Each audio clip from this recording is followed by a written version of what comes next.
విజయవాడ పరిసర ప్రాంత ప్రజలకు గొప్ప శుభవార్త. కల్వరి మార్గం పాల్ పృథ్వీ మినిస్ట్రీ సారథ్యంలో జీసస్ మిరాకిల్ ఫెస్టివల్స్, యేసయ్య అద్భుతాల పండుగలు మార్చి 11, 12, 13 తేదీల్లో ప్రతిరోజు సాయంత్రం 5:30 స్థలం బిషప్ అజరయ్య గ్రౌండ్స్, విజయవాడ. దైవ వర్తమానికులు ప్రవక్త పాల్ పృథ్వీ గారు మరియు సిస్టర్ సుజాత పృథ్వీ గారు. వీరి ప్రార్థనల ద్వారా యేసయ్య ఎన్నో అద్భుతాలు జరిగిస్తున్నారు. మరణించిన వారు సైతం తిరిగి లేపబడ్డారు. చీకటి దురాత్మ శక్తులతో, చేతబడి శక్తులతో పీడించబడుచున్నారా?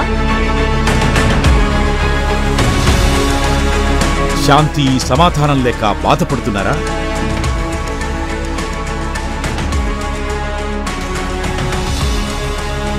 అయితే రండి, యేసయ్య అద్భుతాలు పొందుకొనండి.